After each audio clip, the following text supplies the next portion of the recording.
Es tiempo bien invertido. Bueno, nada. Voy a hablar lo que tú ya escuchaste 40.000 veces. No seas así, no seas así. Sí. Es Bueno, como los Beatles, Pedro. Puede escuchar toda la vida y siempre será novedoso.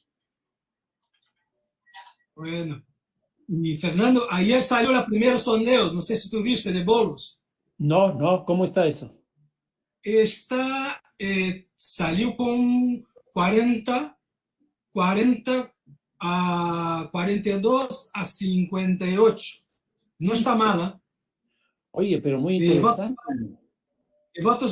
votos válidos, ¿no? Ya, Y claro. bueno, ayer el PT, Lula, bueno, los partidos de izquierda ya firmaron, firmaron un acuerdo, ¿no? De apoyarle. Bueno, y lo más interesante que en Recife, Marilla Raz, la candidata del PT, en el sondeo, el primero que salió ayer, va por delante. Ah, ah. ¿Y en Porto Alegre? ¿Manuela? Porto Alegre no salió, Manuela todavía no salió, todavía no salió. Pero va a ser muy difícil, como todas las elecciones en Porto Alegre, es una ciudad muy dividida. Sí, claro, claro. Y creo que hay más posibilidades de Marília en Recife do que Manuela. Ah, interesante, ¿eh? Qué cosa, ¿no? Marcelo, hablamos sobre las elecciones locales en Brasil. Pasa que yo le estoy haciendo seguimiento. Y ahí, bueno, después hemos de comentar, porque estoy con una hipótesis media terrorífica en América Latina. Pero Bueno, bueno, ahora quedamos en manos de Paulina. sí, buenos días con todos. Buenos días con todos y bienvenidos a la tercera sesión del seminario que estamos en curso de planificación y gestión del mercado del suelo urbano. En esta ocasión vamos a tener a Pedro Abramo y el moderador y comentarista será Andrés Ceballos.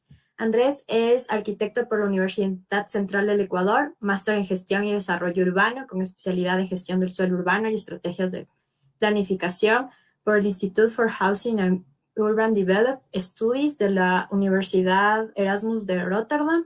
Tiene experiencia en proyectos de espacio público, comercio y urbanismo como parte de equipos independientes y del sector público, estatal y municipal.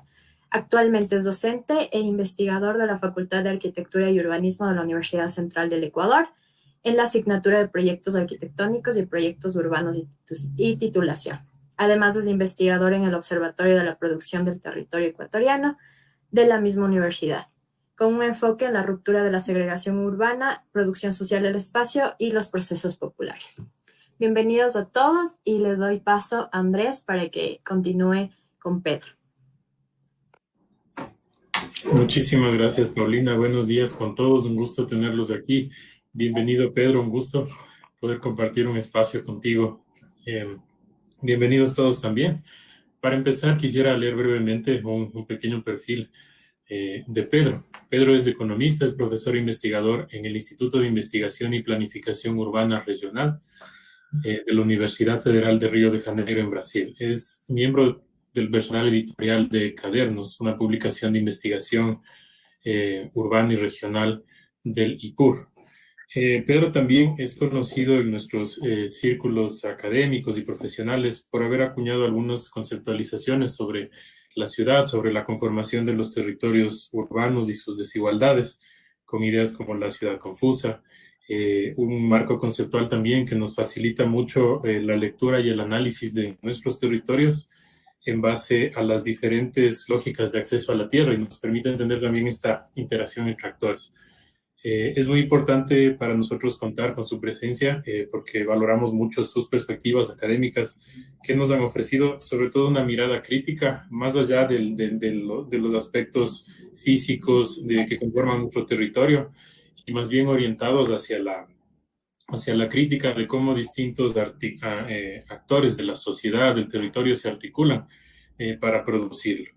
No quisiera extenderme en esto, más bien invitar a todos los participantes a posteriormente de la intervención de Pedro, participar con sus comentarios, con sus preguntas y más que nada estar muy atentos a cómo la exposición que nos realizará Pedro Abramo va a tener muchísima relación con varios aspectos de nuestras profesiones, de nuestra realidad y finalmente de nuestras vidas como habitantes, ¿no?, de las ciudades, que nos va a permitir también tener una lógica, una explicación y una forma de mirar aquello que nos afecta y no nos damos cuenta porque no tenemos siempre un conocimiento global de cómo operan estas fuerzas, ¿no?, sobre los territorios, sobre nuestros espacios vitales. Sin más, quisiera darte la bienvenida, Pedro, y tienes todo el poder de la palabra en este momento para dirigirte a nuestros asistentes. Y bienvenidos todos. Muchísimas gracias, Andrés. Bueno, gracias por tu generosa presentación. Yo soy menos la mitad que tú lo dijiste. Por tanto, bueno, gracias por ser tan generoso en tu presentación. Yo voy a compartir un PowerPoint. No sé si entró. Sí, perfecto. Ya lo estamos mirando. Ahí.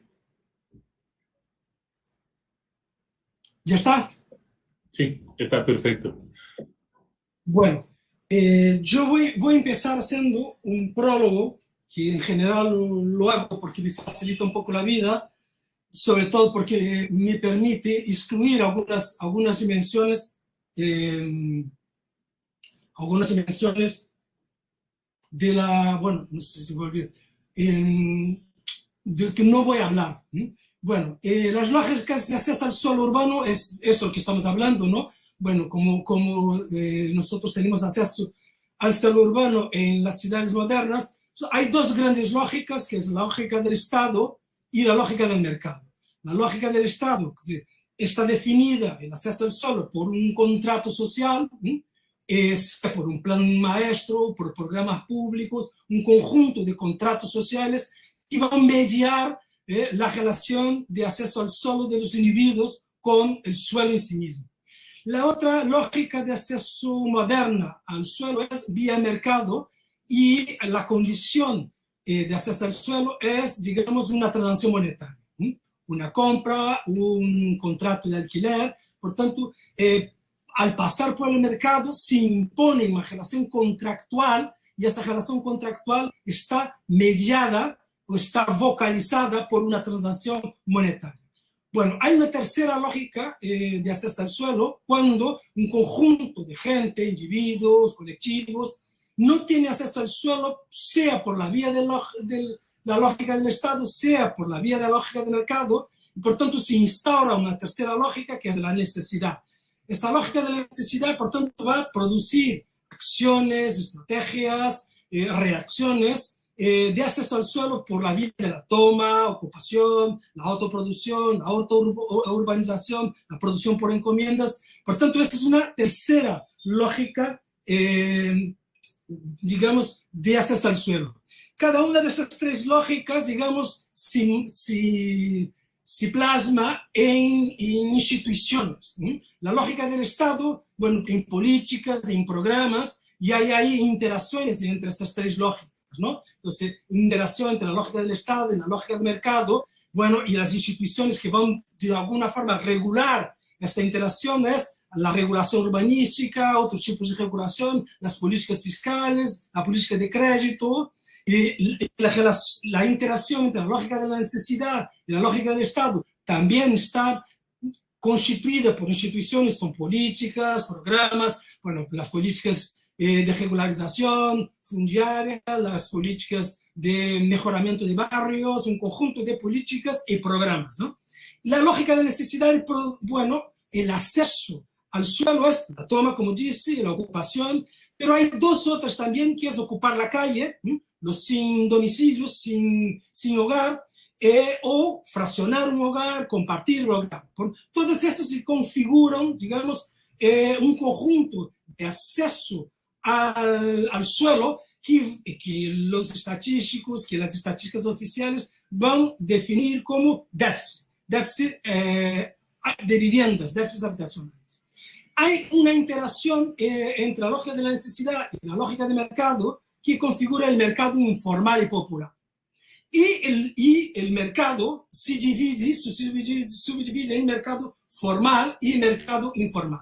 Yo hablo muchísimo del mercado informal, pero hoy en particular no voy a hablar de mercado informal, no voy a hablar de políticas y programas, no voy a hablar de la producción de la informalidad. Yo lo que quiero hablar hoy es de la lógica del mercado formal.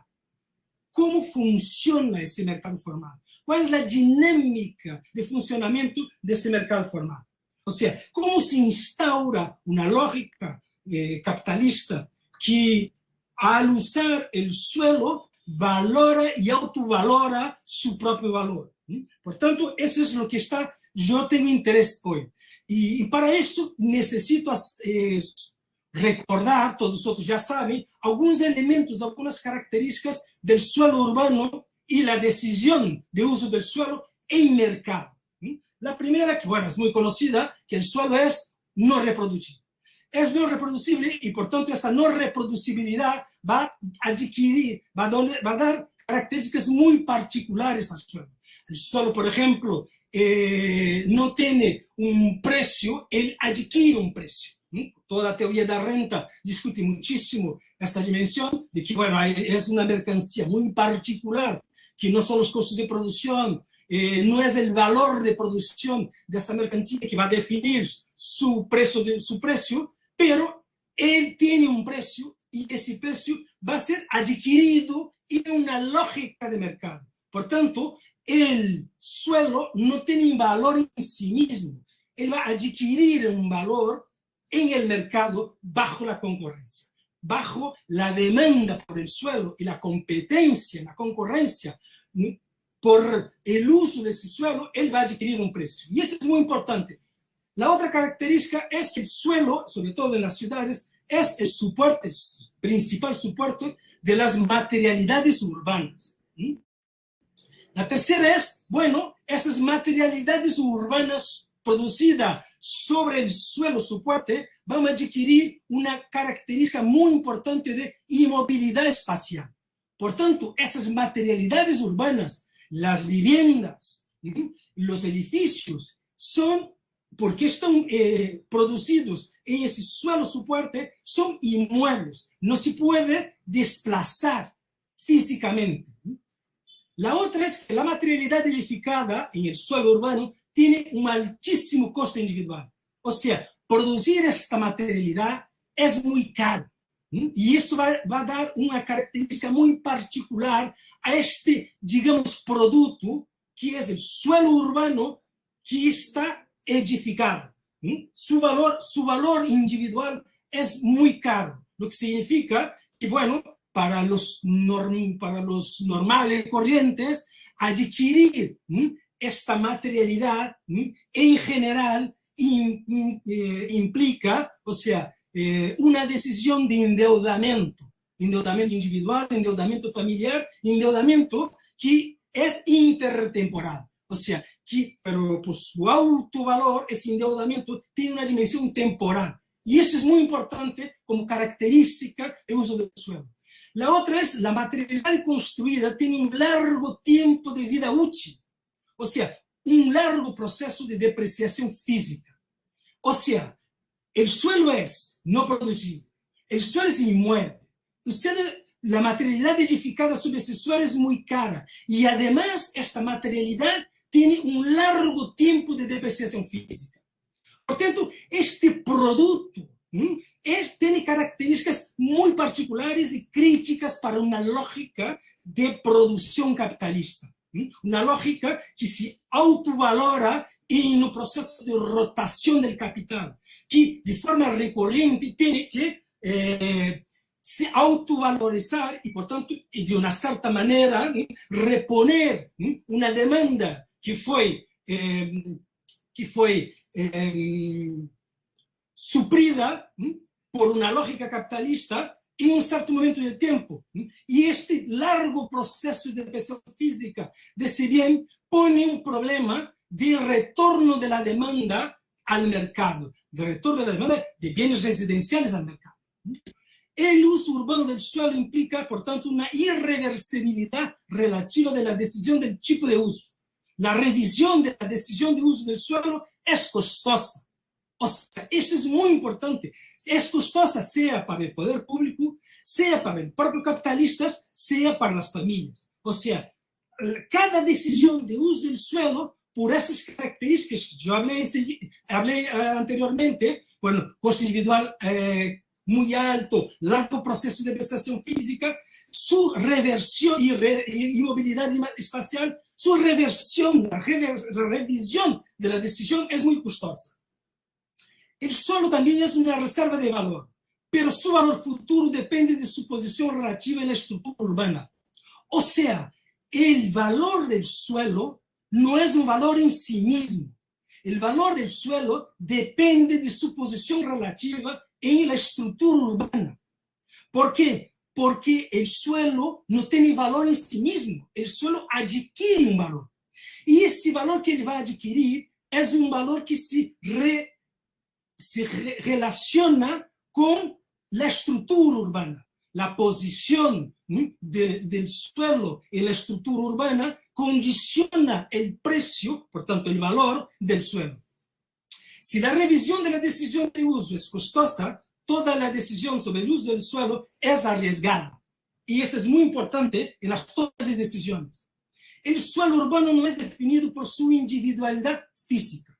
El suelo urbano es un suelo compuesto, un suelo complejo, que incorpora un conjunto de otros bienes urbanos. Por tanto, el suelo urbano se relaciona con otras materialidades. El uso del suelo urbano, por tanto, está vinculado a las otras materialidades producidas en los otros suelos urbanos, en las otras piezas de suelo, como decía Mario Lungo.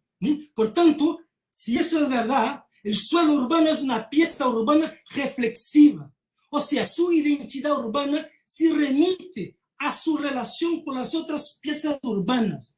Por tanto, es muy importante tener en cuenta que la decisión de uso del suelo individual está vinculada estructuralmente a su característica reflexiva, se remite al otro uso del suelo, y el otro uso del suelo se refleja en la decisión de tipo de uso que yo voy a tomar sobre el suelo que voy a utilizar.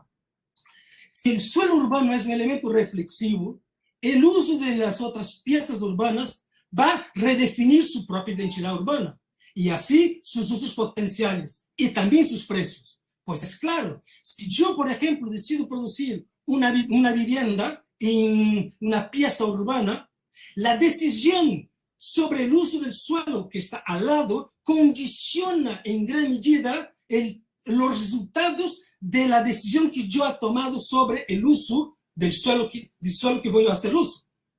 Pero el uso de las otras piezas urbanas es decidido de forma individual, autónoma y descentralizada, en los marcos de las normativas.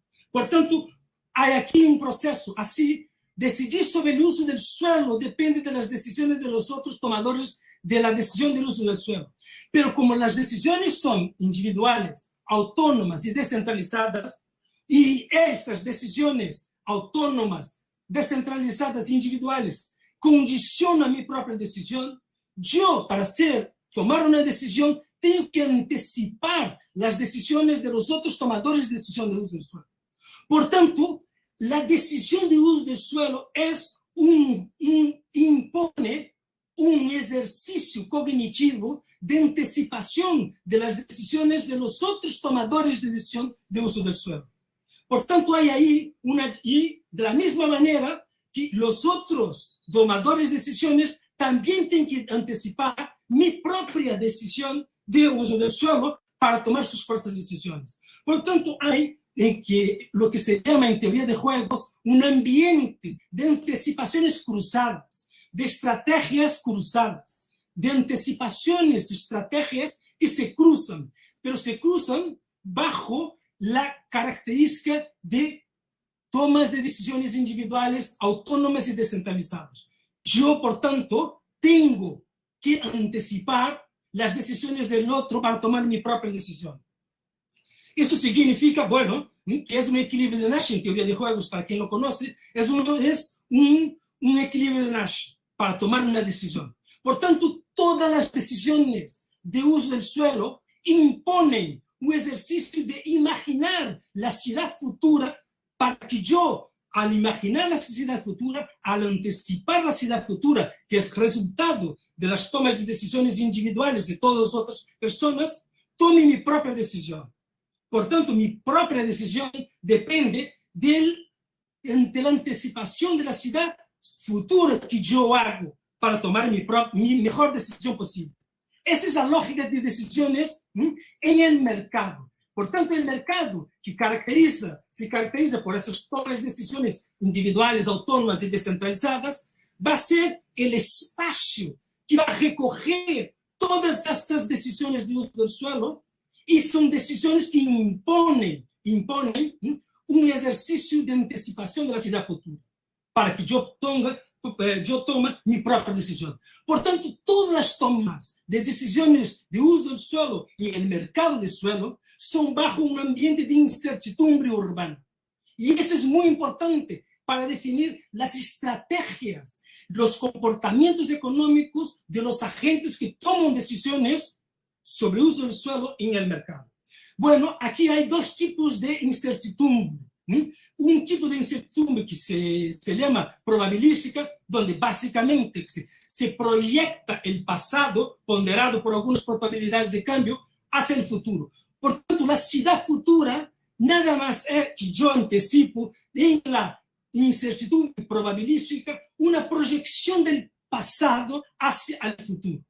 Pero hay una otra dimensión de incertidumbre urbana, epistémica o radical, cuando se rompe la ergodicidad, que es una palabra muy fea, pero bueno, que en teoría de la probabilidad es básicamente la ruptura de la frecuencia de los actos del pasado. Por tanto, hay un acto que sorprende, que la gente no lo espera, y por tanto ese acto que la gente no espera, por ejemplo, la pandemia, que nada lo esperaba, es un elemento nuevo que no puede ser probabilizado, y al no ser probabilizado no entra en esta anticipación probabilística. Por tanto, si yo estoy en una incertidumbre urbana, epistémica o radical, yo no puedo anticipar el futuro con certidumbre. Por tanto, estoy bajo una incertidumbre de carácter radical. Esto cambia el comportamiento, la racionalidad de las tomas de decisiones. Y si lembramos que las decisiones, por tanto, que rompen esa ergodicidad, esta proyección de los actos del pasado, de la frecuencia del pasado hacia el futuro, son decisiones cruciales, como llamaba Keynes. Yo no estoy inventando esa nomenclatura. Keynes lo llamaba decisiones cruciales. Por tanto, hay decisiones cruciales urbanas que definen el ambiente de toma de decisión de uso del suelo en el mercado como una incertidumbre urbana radical. ¿Por qué? Porque la práctica misma de los capitalistas inmobiliarios es romper con las decisiones del pasado, porque solamente con la ruptura de las decisiones de uso del suelo del pasado, esos capitalistas inmobiliarios pueden capturar una plusvalía inmobiliaria. Por tanto, la plusvalía inmobiliaria está íntimamente vinculado con decisiones cruciales. ¿Por qué? Porque si son decisiones del pasado, los propietarios proyectan esas decisiones del pasado y ellos, propietarios, se apropian de las eventuales plusvalías. Por tanto, los capitalistas inmobiliarios tienen que romper esta frecuencia del pasado de tomas de decisiones del suelo y proponer algo que es nuevo. ¿Justamente para qué? Para se apropiar de plusvalías inmobiliarias. Por tanto, la apropiación de las plusvalías inmobiliarias por los capitalistas tiene como condición tomas de decisiones cruciales. Por tanto, rectificar y establecer un ambiente de toma de decisión de mercado de incertidumbre urbana radical.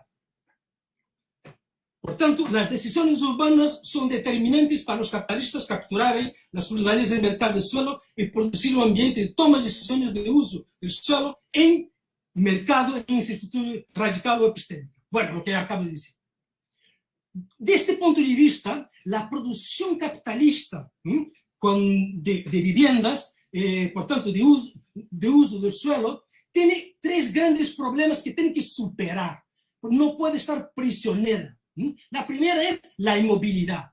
O sea, la producción capitalista no puede estar prisionera de la inmovilidad física de los productos. La otra es superar la durabilidad, el largo tiempo de depreciación. Porque el largo tiempo de depreciación de un producto significa que la demanda satisfecha no va a volver al mercado. Por tanto, para volver al mercado, los capitalistas tienen que producir lo que se llama en economía industrial una depreciación ficticia del producto. Una depreciación ficticia del producto inmobiliario, de la materialidad inmobiliaria, impone una depreciación de la territorialidad. O sea, impone, por tanto, ¿por qué? Porque hay un solo soporte. Por tanto, la superación capitalista del largo tiempo de depreciación del producto inmobiliario impone estrategias de depreciación del producto inmobiliario, do ponto de vista físico e de sua forma de habitabilidade, que se articula com a espacialidade. Portanto, a depreciação física fictícia de um estoque residencial impone um desplazamento espacial para o novo produto. Portanto, uma nova espacialidade do produto. Pero a questão é, e esse produto tem um alto valor individual. Esse alto valor individual põe para a produção capitalista um grande problema. Qual é? É a demanda efetiva. La demanda efectiva es la capacidad de pago, por tanto, de ese producto de alto valor individual. Por tanto, para la lógica capitalista, lo que le interesa es renovar una franja de demanda, un nicho de mercado con alta capacidad de pago. Pero, ¿el problema cuál es? El problema es que esta demanda, si recién está satisfecha, eso va a volver al entrar en el mercado no mínimo 75 años después, que es el tiempo medio de depreciación del producto. Por tanto, tiene que producir una diferenciación del producto, del producto inmobiliario, una depreciación ficticia. Esa depreciación ficticia está vinculada a una nueva espacialidad, y esa nueva espacialidad tiene como objetivo atraer una misma franja de demanda. Por tanto, una fidelización de la demanda. La cuestión es, la fidelización de la demanda es un elemento muy difícil, muy complicado. ¿Por qué? Porque esta demanda de viviendas, cuando va a decidir por comprar un inmueble o alquilar un inmueble, tiene ciertas, digamos, características. ¿Cuál es el principal elemento de atractividad en una toma de decisión de suelo residencial? La teoría ortodoxa, la teoría neoclásica ortodoxa, va a decir que es localización, consumo y consumo de espacio. Y bueno, y es en ese trade-off, localización y consumo de espacio, que las familias, la gente, toman sus decisiones para comprar viviendas o para alquilar viviendas. Yo no estoy de acuerdo con esto y voy a proponer una otra hipótesis. Yo creo que la principal elemento que condiciona las preferencias residenciales son las externalidades de vecindad. O sea, yo quiero estar cerca de la gente que es parecida conmigo. Y parecida conmigo tiene es una dimensión múltipla.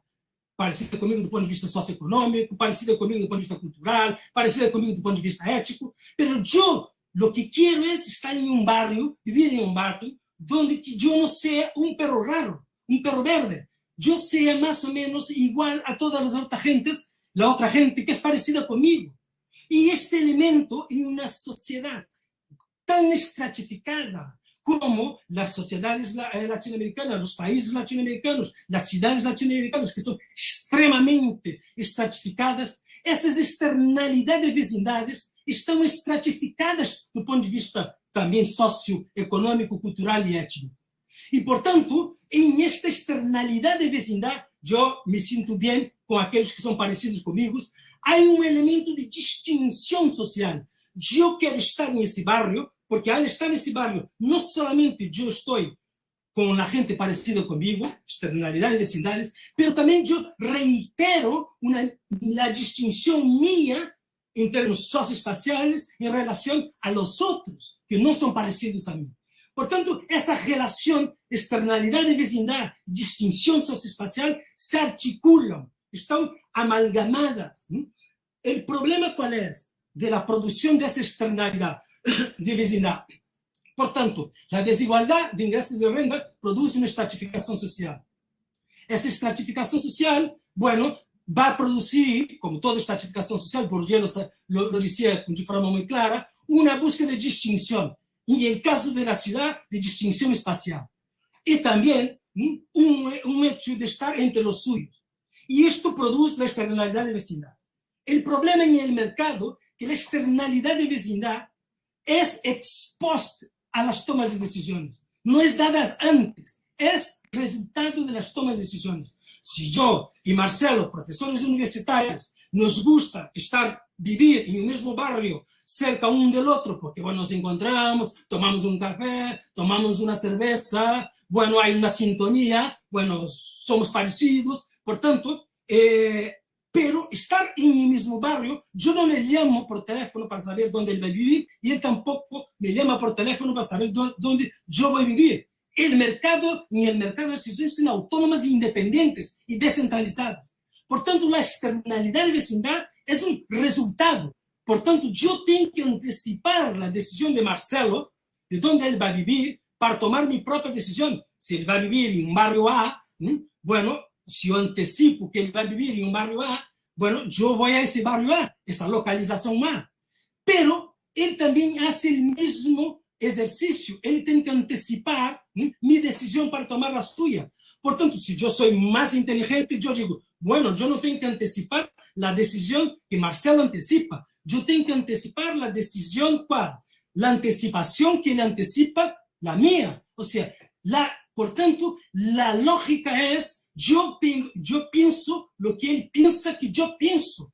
Y esto produce un ambiente de especularidad. Por tanto, todas las tomas de decisiones están bajo un ejercicio cognitivo de anticipaciones cruzadas que produce ese ambiente de especularidad.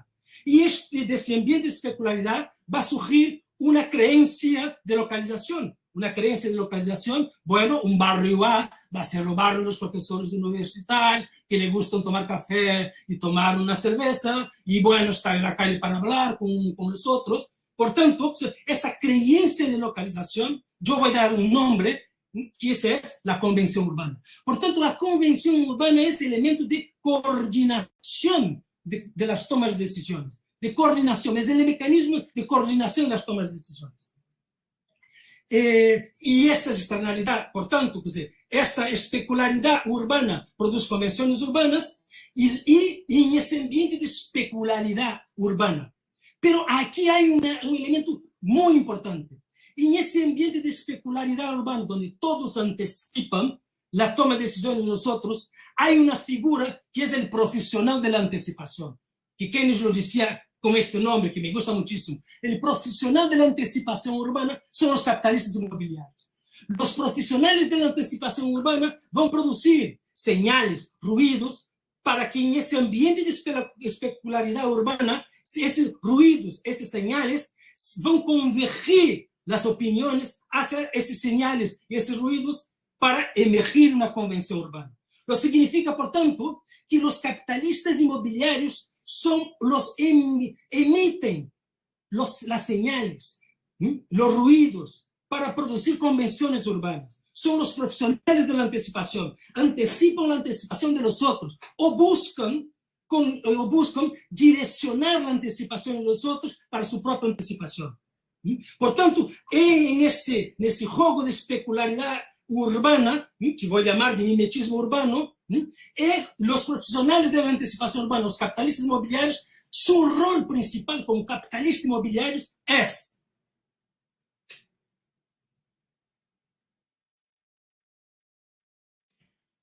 emitir producir una nueva convención urbana, y esa nueva convención urbana está en general vinculada al ejercicio capitalista de depreciación ficticia de estoque, portanto, vinculada a una innovación espacial. Toda innovación espacial, que es un producto nuevo, portanto, una innovación de producto, está vinculada a una innovación espacial y que implica una nueva convención urbana, un desplazamiento de la demanda que está siendo fidelizada. Esta, digamos, es la lógica de producción. Y si estamos en una sociedad estratificada, y si los super ricos tienen la mayor capacidad de pago, son la demanda efectiva preferida por los capitalistas inmobiliarios, es justamente para esta demanda que va a estar produciendo de forma sistemática una innovación de producto, una destrucción ficticia, portanto, del stock inmobiliario de los sectores solventes super ricos. Y esto tiene un impacto. Esta nueva espacialidad para esta demanda cativa, digamos, esta demanda fidelizada, implica que esses super ricos se desplazam de uma outra localização para esta nova localização, essa inovação espacial. Pero para os ricos se desplazarem de aqui para aqui, isso significa que eles têm que vender seus imóveis. Buena parte de las transacciones inmobiliarias en el mercado capitalista de las ciudades son en el mercado secundario. Por tanto, lo que es interesante que el mercado primario que existe aquí de la innovación espacial, él está vinculado al mercado secundario, porque es ese mercado secundario que garantiza con su liquidez la entrada en una nueva espacialidad. Y esto se da de forma en cascada. Por ejemplo, en la ciudad de Río de Janeiro. La ciudad de Río de Janeiro, la demanda fidelizada es una demanda que, por ejemplo, en los años 30, 40, vivía en Copacabana. Copacabana era un gran arenal. A partir de los años 10, 20, empieza a ser ocupada, producidos bienes materiales residenciales para faixa de renda superior, y es justamente esta misma demanda que va a se desplazar en la década de 60, 70 para Leblon y Ipanema, un otro barrio, y esta misma demanda, y a partir de los años 80, va a se desplazar para una otra localización que es Barra de Tijuca. Por tanto, la misma demanda se desplaza a lo largo del tiempo en las territorialidades de la ciudad por esta astucia, esta estrategia de producir una innovación de producto, una innovación espacial que deprecie de forma ficticia el estoque residencial anterior. Por ejemplo, aquí es ese ejercicio. Por tanto, aquí vivían las clases superiores de una ciudad. Si produce una innovación espacial que impone el desplazamiento de la externalidad de vecindad, por tanto, la convención urbana de aquí tiene que se desplazar para acá, y esta convención urbana de aquí tiene que se reproducir aquí en cuanto a externalidad de vecindad. Pero para esta gente salir de aquí y venir para acá,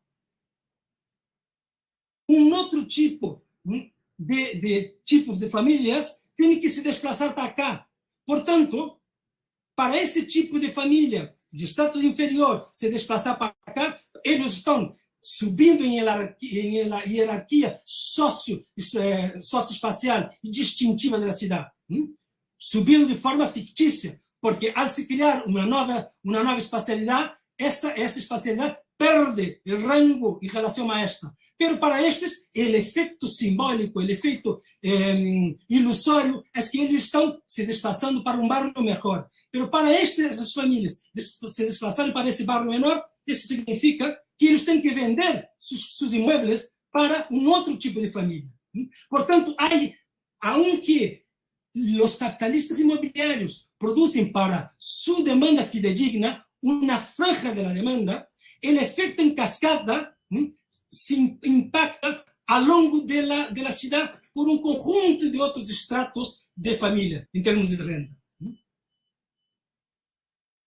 Por tanto, ese efecto en cascada produce un elemento muy interesante que es como una pieza, una única pieza que se mueve, y al se mover una pieza que es la externalidad de vecindad, se reconfigura un conjunto de otros tipos de uso. Portanto, a estrutura socioespacial da cidade, a estrutura de segmentação socioespacial da cidade está se reconfigurando solamente por la movida de uma única peça. Essa única peça, al se mover, reconfigura a cartografia da segregação socioespacial. Por isso eu digo que essa é uma cidade caleidoscópica, como todo caleidoscópico, quando um trocito, uma peça de vidro se move, toda a imagem se mueve, se reconfigura. Portanto, a cidade caleidoscópica é o resultado da dinâmica de funcionamento do mercado capitalista de uso do suelo.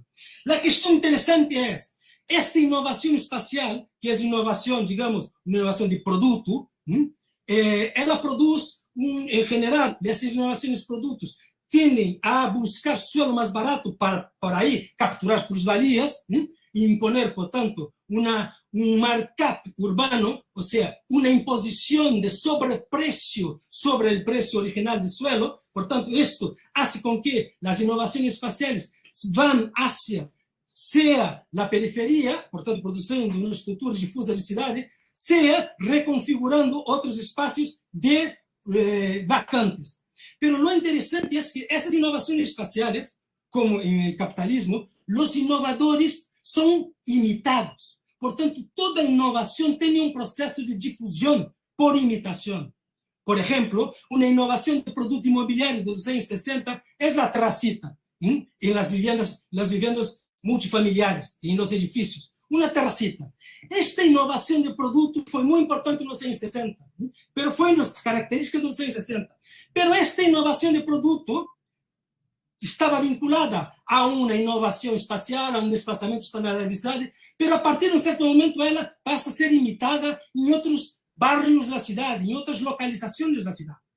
Portanto, isto o que era inovação, o que diferenciava o estoque imobiliário, quando passa a ser imitação, passa a homogeneizar o estoque residencial. Portanto, a dinâmica de inovação e difusão é uma dinâmica cada vez de diferenciação da materialidade construída urbana e de homogeneização da materialidade construída urbana. Há esses dois movimentos que se cruzam como uma dinâmica desigual e combinada, para citar uma frase clássica de um autor que muitos conhecem, ou seja, essa dinâmica desigual e combinada de diferenciação e de homogeneização é a dinâmica de introdução de formas recorrentes de inovações espaciais, inovações de produto imobiliário e sua difusão, sua imitação. O que é interessante que a imitação, ao contrário de, por exemplo, de la eletroeletrônica, cada nova inovação cancela a inovação do passado. Em la cidade, não. As inovações do passado continuam existindo. Portanto, elas são datadas, elas continuam sendo utilizadas. Hasta hoje, em alguns bairros da cidade, a produção de um edifício com uma terracita é uma inovação de produto, aunque essa inovação de produto seja dos anos 60 ou dos anos 50. Portanto, isso é muito interessante, que as inovações de produtos, ao ganharem seu processo de difusão, a nova inovação não cancela a inovação do passado em seu processo de difusão. E isso produz, portanto, um processo de compactação da cidade. Portanto, a cidade, ao mesmo tempo que a cidade está se diferenciando do ponto de vista do estoque imobiliário, ela está se uniformizando do ponto de vista imobiliário. Esta doble lógica de diferenciação e universalização se articula, portanto, do ponto de vista da forma urbana, com uma cidade que é dispersa em la diferenciação e que se compacta com a uniformização. Portanto, a la vez, a produção capitalista imobiliária produz uma cidade compacta por difusão da inovação, e ela produz uma cidade difusa por la dinâmica de diferenciação do estoque, das inovações de produto, das inovações espaciais. Portanto, essa dinâmica do mercado produz essa cidade de características particulares, que é a la vez compacta e a la vez difusa, a cidade confusa, produzida por la lógica capitalista de produção. Lo que é interessante, portanto, que essa dinâmica de diferenciação e homogeneização produz essa cidade confusa. Pero eu lo que quero subrayar esta lógica de desplazamento contínuo de uma demanda fidelizada, portanto, que se hace desplazar a externalidade de vecindad, a convenção urbana, as conversões urbanas têm que estar sendo desplaçadas com as inovações espaciais. Isso significa que a estratégia de actuação dos capitalistas imobiliários é, a la vez, produzir novas convenções urbanas e destruir convenções urbanas. É nesta lógica de produzir novas convenções urbanas localizadas e destruir antigas convenções urbanas e, portanto, reconfigurar de forma recorrente a cartografia da segregação socioespacial, é nesta lógica que se produz a dinâmica de valorização e desvalorização do suelo urbano. Portanto, as capturas de plusvalias capitalistas estão intimamente vinculadas a esta dinâmica de produção de novas convenções urbanas, de destruição de convenções urbanas do passado. E, a la vez, de produção de diferenciação do estoque residencial e de homogeneização do estoque residencial. Portanto, esta lógica capitalista é uma lógica que produz uma cidade caleidoscópica e, de forma recorrente, está reconfigurando sua cartografia de segregação socioespacial, produz uma cidade compacta e difusa, uma cidade confusa. Portanto, neste marco, se põe a questão da gestão do suelo urbano e do planeamento. Eu tenho uma parte que não vou falar, que é do circuito monetário urbano. Então, nesta dinâmica capitalista de produção de uma cidade caleidoscópica, de forma recorrente, valorizando e desvalorizando suelo urbano a partir da produção de convenções urbanas e desplaçamentos de externalidades e vecindades, de desplaçamentos em cascata, reconfigurando, portanto, a cartografia da segregação socioespacial, o mercado é uma máquina de produção e de reprodução da desigualdade social espacial. Ou seja, quando o mercado está capturado por la dinâmica imobiliária, não há como a forma de funcionar do mercado capitalista de uso do suelo é produzir e reproduzir desigualdades socioespaciais. Portanto, se impõe a necessidade de retorno da planificação. E nesse debate da planificação e da gestão do mercado do suelo, há, digamos, duas grandes posições, desde meu ponto de vista. Há uma posição que é o mainstream, que é basicamente a planificação e a gestão do uso do suelo se faz a partir de uma política normativa, conjunto de normativas, uso do suelo, definição de alturas, coeficientes de aproveitamentos, etc, etc, etc. Portanto, há todo conjunto de uma arquitetura institucional normativa que vai condicionar, portanto, de uma certa maneira, las decisões de uso do suelo e a produção e reprodução da desigualdade socioespacial. E nesta apropriação dessa arquitetura normativa, há uma política, em algumas cidades há, em outras não há, compensatória. Qual é a política compensatória? Bueno, uma parte das plusvalias generadas nessa lógica de produção e reprodução da desigualdade socioespacial da cidade caleidoscópica, da cidade confusa, bueno, vamos fazer políticas compensatórias. Tu, capitalista imobiliário, queda com uma parte, eu, Estado, quedo com outra parte, eu, comunidade, pode quedar com uma outra parte para, digamos, reurbanizar assentamentos informais. Então, há uma certa política compensatória. Esse é o mainstream digamos, de la planificación y gestión del mercado del suelo urbano. Yo creo que es hora de repensar este mainstream de la política normativa y compensatoria urbana. O sea, pensar una política de planificación de gestión del uso del suelo que sea una política de redefinir la forma de producción de la ciudad.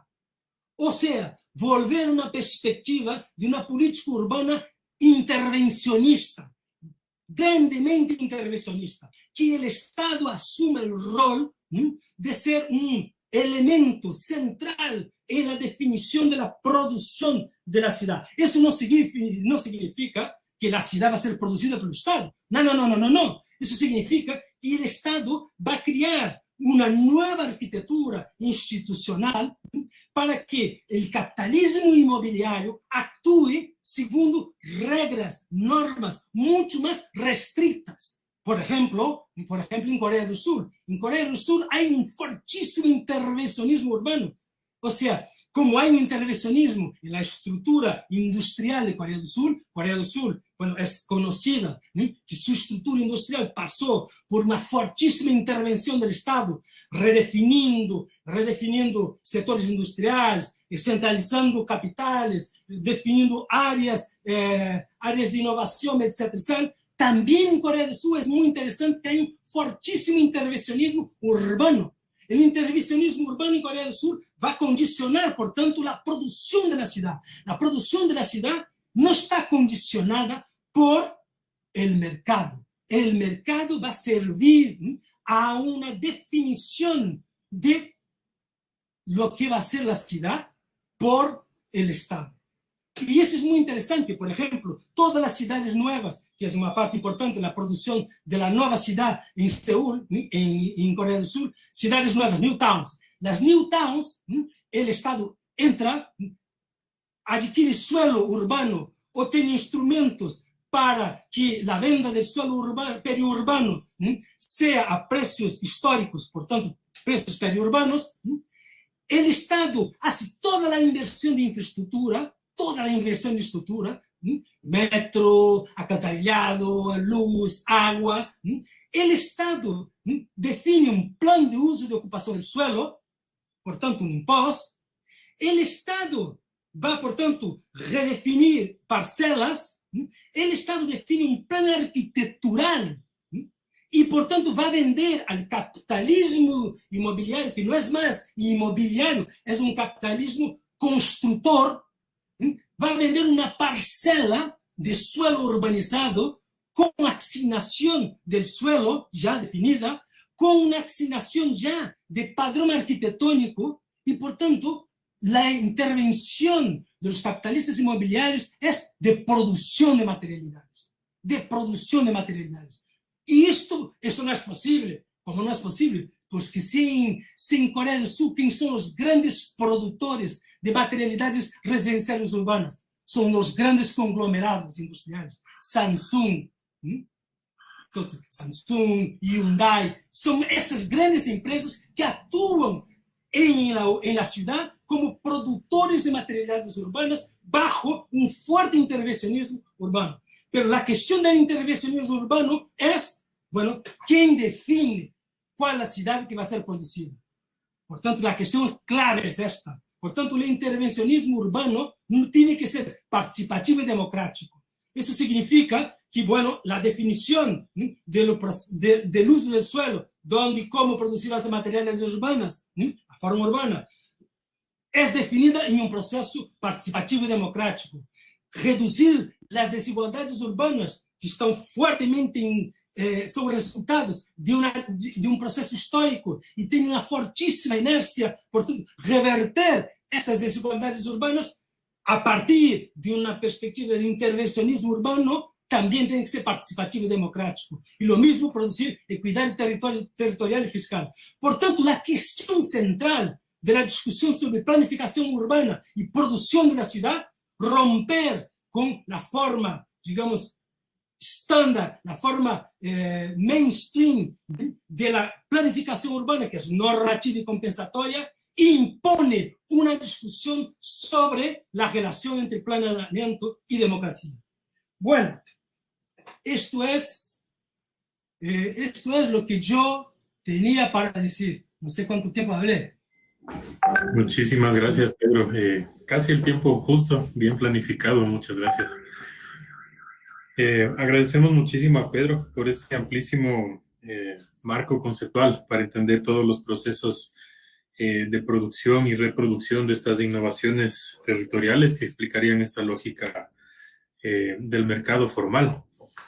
Yo creo que la forma de presentar tu marco conceptual nos sugiere muchísimas lecturas necesarias en varios aspectos de la vida urbana, que podrían ser el reflejo de cómo, desde tu perspectiva, los capitalistas producen estas innovaciones, ¿no?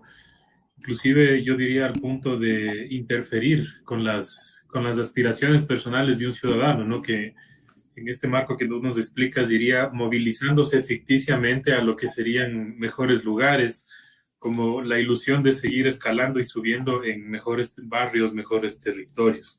Y creo que sin duda eso implica que uno de los instrumentos más poderosos que tendría este mecanismo es el marketing, ¿no? Y el marketing que inclusive influye psicológicamente en todos nosotros al consumir un producto, al imponernos de pronto formas de vida que se vuelven aspiracionales para nosotros, ¿no? Quería más bien una pequeña pregunta para ti, Pedro, al respecto a esto, un comentario. ¿Cómo has identificado tú que, por ejemplo, podemos ver señales de esto ocurriendo en tiempo real? Porque también es difícil para una generación notar rápidamente estos cambios en ciudades donde los operadores inmobiliarios no hacen movimientos tan bruscos, ¿no? Actualmente Quito está entrando lentamente en este proceso, creería yo, y se notan ya algunas cosas, pero para la sociedad civil es muy difícil. En realidad estamos casi bombardeados de cosas que no tienen explicación como ciudadanos, a menos que tengamos una visión completa de datos históricos, ¿no? Entonces, ¿qué otras señales tú podrías mostrarnos o has identificado de las formas en que operan estas nuevas innovaciones? Es decir, ¿en qué nomás innovan si es que, por ejemplo, ya no es ocupar nuevos territorios con las mismas innovaciones pasadas, sino cuáles han sido los alcances, las cosas nuevas que han producido en términos de esta necesidad de seguir reproduciendo, ¿no? Y de paso también invitar a los asistentes a realizar sus preguntas y comentarios, ya sea levantando la mano en esta aplicación o escribiéndolas en el chat. Muchísimas gracias.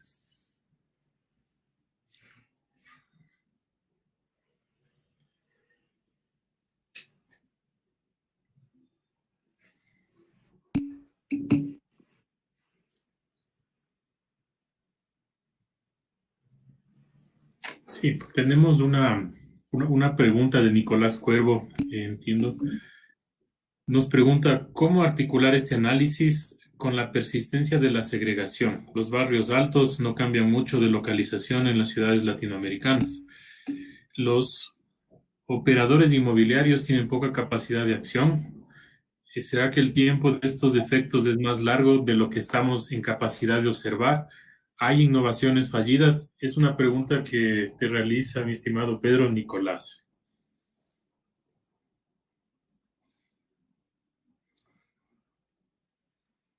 ¿Lo contesto o lo espero otras? Sí, yo pediría de una vez para no perder el hilo de la pregunta. Sí, de una vez, por favor. Voy a articular tu cuestión con la de Nicolás. Saludos, Nicolás. Bueno, saudades tuyas, hace mucho que no te veo. La crisis, ¿no? Bueno, tú pones la cuestión de la crisis, Nicolás pone la cuestión de la permanencia. Por tanto, yo creo que puedo contestar articulando las dos dimensiones. La cuestión clave ahí es la incertidumbre urbana. O sea, los capitalistas inmobiliarios también están delante de la incertidumbre urbana.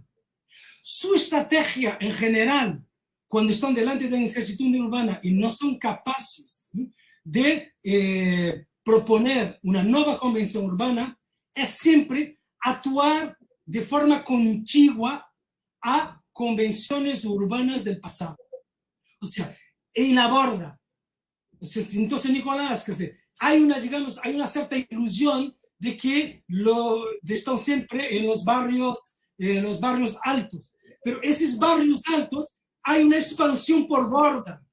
Esa expansión por borda, de una cierta manera, es una estrategia de los capitalistas inmobiliarios de reducir los riesgos de proponer una innovación espacial y una otra espacialidad muy distante. Claro que cuando ellos hacen esta actuación por borda, ellos van a tener una margen de ganancia inferior, por supuesto. Entonces, hay ahí una relación, digamos, crítica entre la actuación por borda para reducir la incertidumbre y los riesgos de la actuación de los capitalistas inmobiliarios y, bueno, renunciar a capturar plusvalías. Entonces, en un momento donde hay más crédito, en un momento donde el ambiente de toma de decisión garantiza, reduce los riesgos, bueno, ellos pueden saltar para un otro tipo de operación. Pero lo que es interesante en esta discusión sobre las estrategias de innovación son las escalas. O sea, las escalas es multiescalar.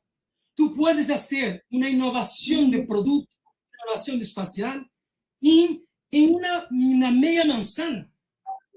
En esta media manzana, tú puedes producir un cambio de convención urbana, de externalidades de vecindad. Si ese cambio de externalidades de vecindad se configura, la otra mitad de la manzana puede ser objeto de la actuación y eso va a producir los conocidísimos procesos de gentrificación. Los procesos de gentrificación, cuando son orquestados por el capital inmobiliario, pueden tener escalas muy diferentes, grandes escalas, pero microescalas. Y en esas microescalas no son espontáneos, como hay muchos procesos de gentrificación, digamos, espontáneos, producidos por familias de más altos ingresos que van a ocupar, bueno, barrios con características de más bajos ingresos. Pero para que esto se realice, esta dinámica espontánea tiene que reproducir en una nueva espacialidad la misma externalidad de vecindad, porque si no, esta persona va a sentir mal en ese barrio nuevo. Entonces, los procesos de gentrificación, la verdad, son procesos de reconfiguración de convenciones urbanas. Y esos procesos de reconfiguración de convenciones urbanas pueden tener escalas muy distintas, macroescalas, escalas médias, microescalas, microescalas, y pueden estar orquestados o ser espontáneos. Entonces, yo creo que ese tipo de lectura tiene una plasticidad para interpretar la dinámica de funcionamiento del mercado, que es interesante, porque ese mercado de los capitalistas inmobiliarios es un mercado también que él es muy fragmentado. Existen pequeños empreendedores inmobiliarios, medios empreendedores inmobiliarios, grandes empreendedores inmobiliarios. En la crisis, lo que pasa es que los pequeños emprendedores inmobiliarios salen del mercado.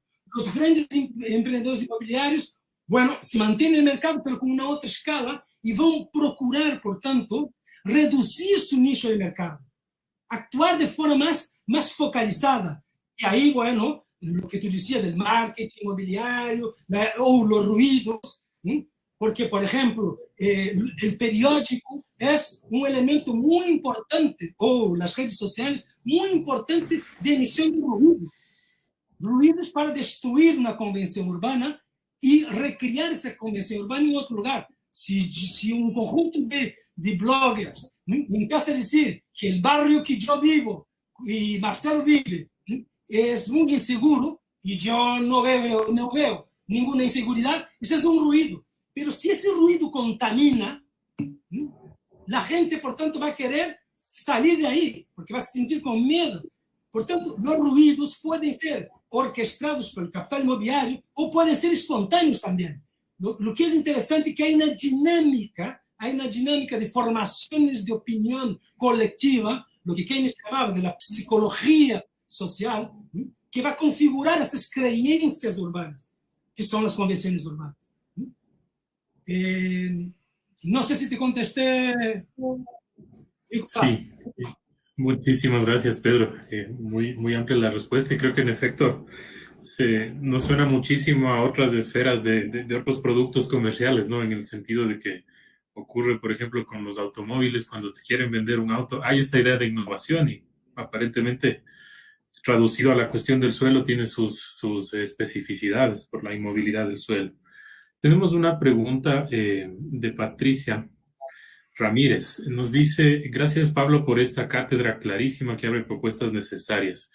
Desde tu enfoque, ¿qué recursos requiere el Estado para impulsar una política de intervencionismo urbano participativo y democrático que revierta desigualdades?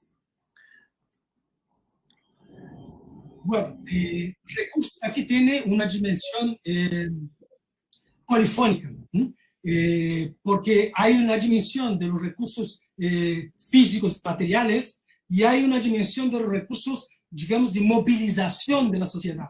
Entonces, yo creo que esas dos dimensiones se articulan, los recursos necesarios para redireccionar la producción de materialidades y una potencia participativa que reverta los intereses consolidados que ya existen en la ciudad. Desde la perspectiva de los recursos, yo creo que en nuestras ciudades latinoamericanas, si hay una discusión importante en Estados Unidos y en buena parte del primer mundo sobre el New Deal verde, nosotros tenemos que plantear un New Deal verde urbano. O sea, un New Deal urbano. Porque la dimensión de sustentabilidad es muy importante en las ciudades, pero la desigualdad, las carencias, la precariedad tal vez sean más importantes todavía. Por tanto, la idea de un New Deal tiene que se articular a reconstrucción de la propia ciudad. Y ahí yo creo que hay un debate interesante que, bueno, la pandemia abre espacio, ¿no? Yo creo que la pandemia abre ese espacio al reconfigurar mercado de trabajo, estructuras de uso solo de servicios, de comercio, etc. Tal, se abre ahí un espacio, digamos, de rediscusión primero de la presencia del Estado. El Estado se ha hecho presente. El Estado nunca fue tan intervencionista como en esta pandemia, con el argumento sanitario. Por tanto, el estado de alerta, el estado de emergencia, el estado de urgencia, los nombres cambian para caracterizar este momento y, por tanto, dar al Estado una mayor capacidad de intervención sobre las libertades individuales y sobre, digamos, la estructura legal y normativa. Yo creo que ahí en este momento se abre una discusión muy interesante sobre recursos de naturaleza jurídica. Porque producir esa perspectiva intervencionista se exige recursos materiales, fiscales, recursos de potencia participativa, democrática, pero también una redefinición del sistema jurídico, del aparato jurídico, para que el Estado recupere mayor capacidad de intervención. Entonces, bueno, por ejemplo, prácticas de expropiación, etc. Hay toda una panoplia de discusiones ya acumuladas que yo creo que son muy importantes serem recuperadas en un marco de la rediscusión sobre la producción de la ciudad.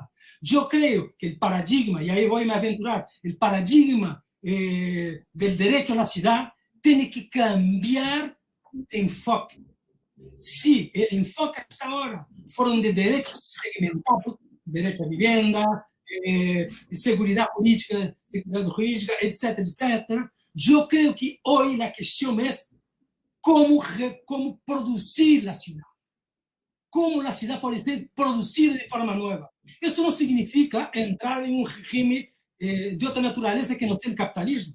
El capitalismo, mismo en el capitalismo, y Corea del Sur es un ejemplo, país más capitalista imposible, por tanto, mismo en el capitalismo se redefinen las reglas de actuación de los capitales inmobiliarios. Ellos pueden adaptar a estas reglas nuevas y, por ejemplo, se transformar en agentes productivos de materialidades y no buscadores de plusvalías, que es lo que son hoy. Y en cuanto a buscadores de plusvalía, ellos, bueno, no producen y reproducen una ciudad de la desigualdad. En cuanto a productores de materialidad de estricto senso, sus tasas de ganancia están vinculadas a la productividad de la producción de esas materialidades. Y la característica, por tanto, de esa ciudad es un producto del proceso participativo, colectivo de ciudad. Muchísimas gracias. Es un mecanismo muy interesante que nos proponen. Sí, mil disculpas, estaba Patricia Ramírez, me parece que deseaba hacer algún comentario. No, solo quería darle las gracias por esta propuesta abierta a repensar la ciudad como un todo, desde el Estado, la participación ciudadana y las políticas. Gracias. Gracias, Patricia. Muchísimas gracias. Nos comentaron varias personas en YouTube y en Facebook que están asistiendo virtualmente al evento, que quieren saludar y felicitar por la cátedra que han recibido en esta exposición. Queríamos invitar también a Marcelo Corti, que tal vez desea hacer un comentario. Si por favor, Marcelo, nos abres la cámara. Muchas gracias. Sí, agradecerte y saludarte, Pedro, una conferencia excepcional, y quiero recalcar dos cuestiones que has mencionado que son como verdaderas bombas. En un diálogo que tuvimos minutos antes de comenzar, dijiste que bueno, que muchas veces venimos a escuchar lo mismo, y no es que digas siempre lo mismo, siempre decís cosas interesantes, y esta vez te he escuchado dos cosas muy novedosas que creo que son realmente, me aventuro a decir, un aporte que nos puede ser muy útil a futuro. Una, esta propuesta del New Deal urbano, un nuevo contrato urbano, creo que es realmente una excelente consigna, y bueno, muchas veces las mejores políticas urbanas surgen a partir de consignas bien formuladas, y creo que lo es. Y la otra, que también tiene un nivel de consigna y de una estrategia, es de pasar de una acción simplemente reivindicativa de derechos a una acción de producción de ciudad. En ese sentido, ahí sí te hago una pregunta, digamos, dentro de este intervencionismo del Estado, con el que coincido contigo que es absolutamente imprescindible para resolver los problemas urbanos de las ciudades, y muy específicamente de nuestras ciudades latinoamericanas. Uno podría enunciar políticas normativas, como las que, bueno, vos has señalado que son las que más normativas o compensatorias que suelen utilizarse, políticas fiscales y políticas empresariales, digamos. Así como el Estado, bueno, la historia ha sido muy larga, los 90 fueron también muy terribles en ese sentido, pero en el siglo XX los estados nacionales latinoamericanos crearon empresas petroleras, empresas metalúrgicas, empresas productoras de energía, etcétera, etcétera. Bueno, creo que estos próximos años deberían ser los momentos de un Estado empresario, bueno, en el sentido que vos has mencionado de Corea del Sur o el de Singapur, digamos, economías que sin necesariamente, digamos, no es que tengamos que primero vencer al capitalismo para después hacer ciudad, sino que, bueno, puede convivir un capitalismo en el estado en que sea, y si nos gusta o no nos gusta, pero puede e incluso puede necesitar esa misma evolución del capitalismo una mejor resolución de temas urbanos. Pero te quiero preguntar en ese sentido si ves alguna experiencia latinoamericana reciente que pueda acercarse a esa concepción, o sea, si hay alguna experiencia latinoamericana, más allá de las asiáticas que has mencionado, que puedan mencionarse como paradigmáticas o como un camino inicial en ese sentido. Y nuevamente, muchas gracias en nombre mío y de toda la gente, bueno, de la maestría en urbanismo y de todos los amigos de Flaxo, Nancy, Política. Realmente una maravillosa conferencia. Gracias, Marcelo. Habla, Andrés. ¿Lo contesta, Marcelo? Sí, por favor. Muchas gracias, Marcelo. Y por favor. Muchas gracias por la pregunta. Bueno, y muchísimas gracias por el comentario y la generosidad de felicitarme. Y bueno, lo que yo hablo es resultado de conversaciones con tuyas, con muchísima gente. Y no hay ningún valor en lo que yo hablo. En relación a la América Latina, yo creo que los experimentos, varios experimentos que han sido producidos a lo largo de gobiernos democráticos y populares en los últimos 20 años, pecaron por su atomización. O sea, por serem, digamos, programas específicos, bueno, por incorporar uma perspectiva de focalização que ha venido dos anos 90 e também para dar respostas a demandas específicas. Eu creio que nas experiências latino-americanas há conjunto de experiências interessantes, pequeñas experiências que são locales, específicas, pero estão restringidas a dimensões temáticas. E justo lo que eu creio que é necessário hoje é tomar em mano uma perspectiva mais integral de la intervención pública sobre el urbano. Hay una discusión interesante, bueno, muy vieja, que acompañaba el presupuesto participativo que se inició en Porto Alegre. En Porto Alegre, toda la discusión del presupuesto participativo, a un cierto momento, se inicia una discusión, bueno, que no vale la pena solamente discutir el presupuesto y dónde gastar el dinero. El gastar el dinero tiene que estar vinculada a un proyecto de ciudad. Entonces se inicia ahí los congresos de ciudad, y esto ya hace casi 30 años, junto con el movimiento del presupuesto participativo. Esa discusión del congreso de ciudad era un movimiento de una cierta manera, que después se reprodució en varias otras ciudades, ¿no? Para crear un espacio discursivo, un espacio de participación sobre qué ciudad queremos. Pero eso de una cierta manera, a partir de un cierto momento, cuando los gobiernos populares y democráticos asumen el gobierno nacional y se instaura políticas de carácter más nacional, esas experiencias van perdiendo velocidad.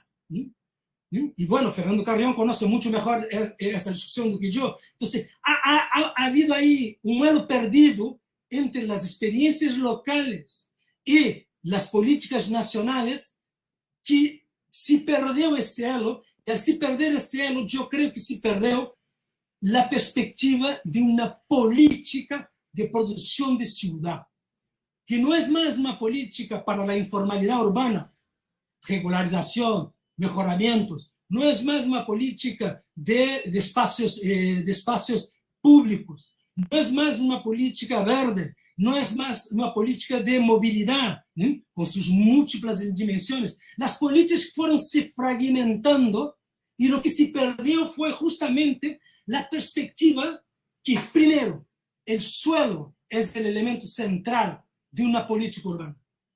El suelo. Y por tanto, para articular todas esas políticas que tienen sus particularidades, el elemento que condiciona a ellas es una perspectiva de producción de ciudad a partir del uso del suelo. Por tanto, del planeamiento y gestión del suelo, pero de forma no más pasiva, en términos utilizando los instrumentos normativos. Porque todos los instrumentos normativos son en gran medida pasivos. Él depende que la iniciativa privada, tome una decisión, con algunas excepciones que son compulsorias, ¿no? Pero yo creo que ahí retomar esa idea de un New Deal, donde el Estado tiene un proyecto y va a poner recursos en términos polifónicos, recursos financieros, fiscales, movilización de gente, movilización de conocimiento, etc., para reconstruir las ciudades. Y la reconstrucción de las ciudades no puede ser algo segmentado. Como tú bien sabes, pues yo soy economista, no soy urbanista, Marcelo, tú conoces mejor que yo. Entonces, yo lo que estoy intentando dialogar es que los urbanistas vuelvan a ser urbanistas, que vuelvan a pensar la ciudad. O sea, yo soy economista, pues entonces yo hablé aquí del mercado de suelo, que es lo que yo sé.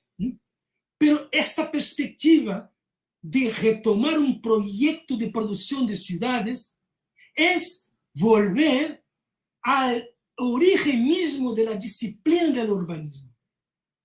O sea, la disciplina del urbanismo en cuanto a disciplina nace de esta ambición de pensar una producción de ciudades, no más con el ranzo del racionalismo funcionalista, no más con esta, digamos, con esta imposición de un racionalismo constructivista, pero a partir del diálogo, de la convivencia de saberes, de una perspectiva plural. Yo creo que, en fin, esto es lo que yo podría te contestar. Y ahí, en ese sentido, no lo veo ninguna experiencia en Latinoamérica que tenga esa perspectiva. Ojalá, con la victoria de Boulos en São Paulo, abrimos esa perspectiva.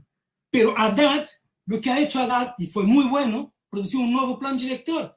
Pero ese nuevo plan director es un aparato, otra vez, es un aparato normativo. Clarísimo, Pedro, muchas gracias.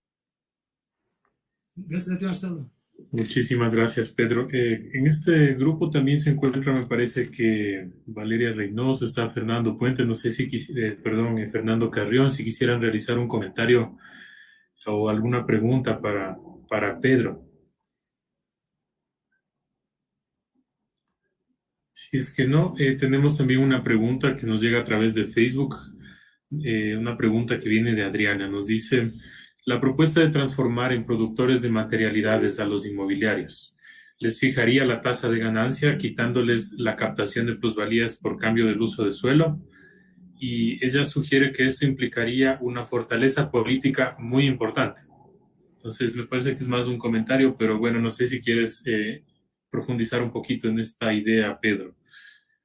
Pues sí, no, yo creo que es una cuestión clave. O sea, clave ¿por qué? Porque lo que estoy subrayando es la experiencia concreta, es que esos capitalistas inmobiliarios dejen de ser apropiadores de plusvalías y pasen a se transformarem en productores de materialidades. Eso significa, bueno, un intervencionismo fuerte del Estado. Eso significa contrariar intereses, pues sin duda no hay cómo.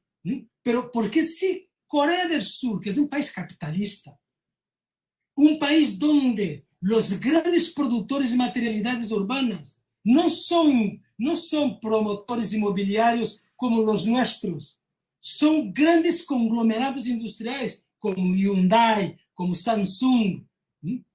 Si ellos ahí pactaran una nueva forma de articulación del capital privado con la producción de materialidades, ¿por qué nosotros no somos capaces de eso?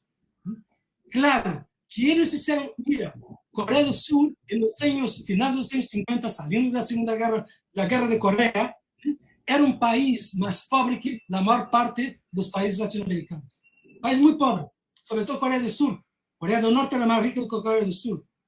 La tasa de informalidad de Seúl en 77 era de 38%, mayor de que cualquier otra gran ciudad latinoamericana. Hoy es marginal. Entonces, si ellos reestructuraron su industria, y ahí hay una literatura enorme, de cómo Corea del Sur se transforma en un país industrialmente potente.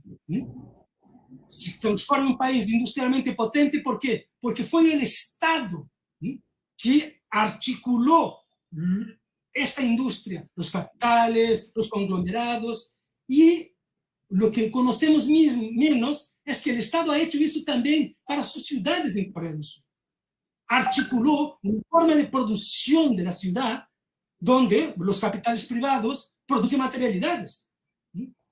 O sea, los Hyundai, Samsung, que son mucho más potentes y poderosos do que cualquier promotor latinoamericano, que cualquier uno, compra lotes urbanizados oferecidos por HL, Land Housing, que es la agencia pública coreana que hace esa operación de tener un suelo periurbano, poner infraestructura, definir un plan de suelo, definir un plano arquitectural. Los edificios son todos iguales. E Hyundai e Samsung produzem a materialidade de um edifício que já está definido seu projeto arquitetônico ex ante. E junto va na política de inclusão residencial, de cotas, há uma cota, 20% de los edificios son para vivienda de alquiler social. Hay una parte de alquiler social en cada uno de esos emprendimientos de las New Towns, lo mismo en los proyectos de redevelopment. O sea, hay ahí, digamos, un arreglo político institucional de naturaleza nueva. Y es esto un New Deal. Un New Deal no es más que esto. Fue así el Plan Marshall, y bueno, lo que se propone como un New Deal verde es un poco esto, que el Estado articule los grandes conglomerados de producción de energía para producir energía de otra manera, para producir, digamos, formas de movilidad de otra manera. Entonces, ahí hay, digamos, una repactuación, un contrato social nuevo. Y por tanto, en el caso de la ciudad, un nuevo contrato social urbano, que no es un plan maestro. No es un plan maestro, porque un plan maestro, bueno, también es social, pero un plan maestro está en la definición normativa. O sea, un nuevo contrato social y un New Deal urbano es repactuación de intereses, funciones, estrategias de actuación, no de corto plazo, pero de largo plazo. Muchísimas gracias, Pedro. Quisiera referirme a un comentario. Parece que tienes un seguidor desde otro evento que tuviste en España. Dice Juan Antonio Berenguer: enhorabuena por tu exposición y por tu énfasis en las ideas y convicciones. Ahora una pregunta que no pude hacerte en Repensar la Metrópoli en México en el 2018, de un antropólogo urbano para un economista.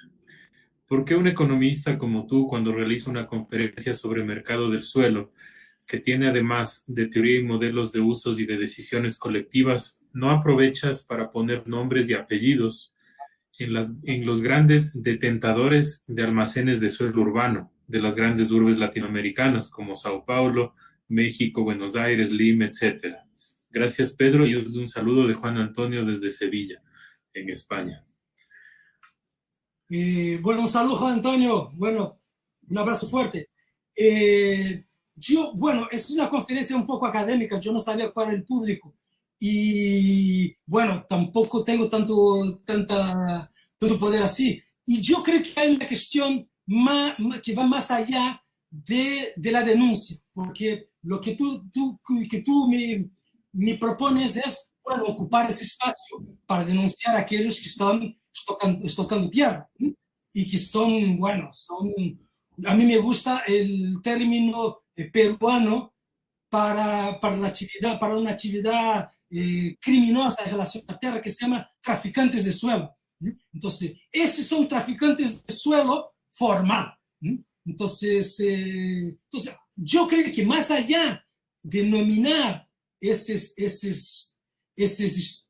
traficantes de suelos formales, lo que yo creo que es importante es identificar la forma de actuación de los capitales inmobiliarios.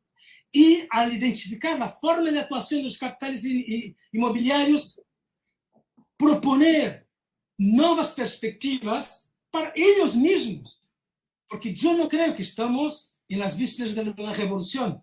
Entonces, proponer una repactuación de la producción de la ciudad en los marcos todavía, en los marcos del capitalismo, en los marcos que el mercado solo funciona. pero funciona a partir de nuevos criterios. Entonces, mi perspectiva era un poco esta, ¿no? O sea, como decía recién, o sea, redefinir el contrato social. Y al redefinir el contrato social, yo creo que, bueno, si es posible capturar una parte de esos tiburones, mejor. Si esos tiburones son resistentes, bueno, no hay otra manera que el arpón. No hay otra manera.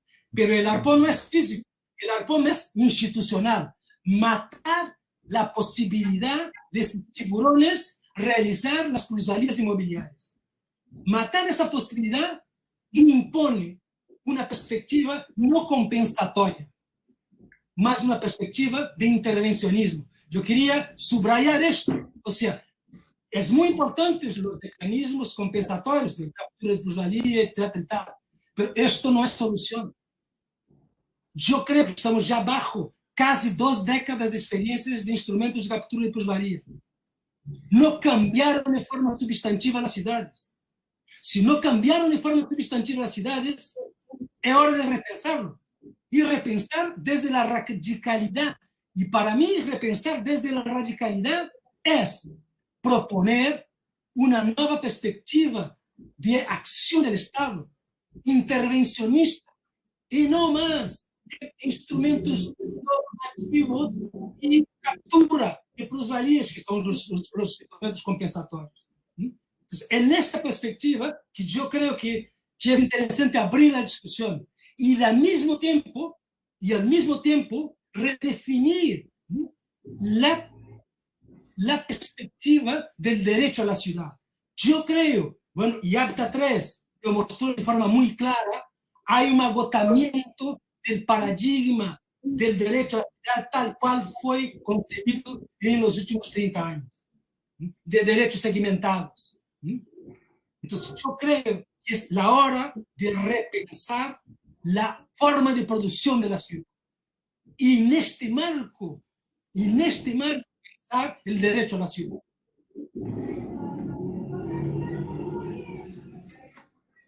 Excelentísima respuesta, mi estimado Pedro. Creo que las preguntas que nos hacemos en tus respuestas son ya para casa dentro de nuestros respectivos lugares de trabajo, ¿no? Desde los que estamos aquí como docentes en universidades que educamos a estudiantes para entender el territorio, para investigarlo, hasta investigadores o miembros de la función pública encargados de la organización del territorio. Ya nos plantea obligaciones, retos y cosas que ya tienen que ver con la forma ética de ver de aquí en adelante el control que debe tomar el Estado de la producción de la ciudad. Y yo quisiera, para finalizar, sugerir tal vez un comentario de cierre de Fernando, que está aquí con nosotros, y tal vez algún comentario final tuyo, Pedro. No sé si tal vez, Fernando Carrión, gustarías de realizar un mensaje. Bien, muchísimas gracias, Andrés. Pedro, ha sido una magnífica intervención tuya, una excelente exposición, conferencia, que nos ha permitido ver el escenario de cómo operan estos 3 actores que nos planteaste al principio, a pesar de que dijiste que ibas a trabajar solo en uno de ellos. Me parece que quedaron elementos claros respecto de cómo funciona el Estado, cómo funciona el mercado y también la necesidad, como tú la defines. Y ha sido una intervención que nos da luces para interpretar la ciudad desde la perspectiva esta de la economía urbana. Obviamente quedan muchísimas preguntas, quedan muchísimas cosas por seguirse trabajando, pero creo que la exposición que has hecho ha sido muy, muy buena.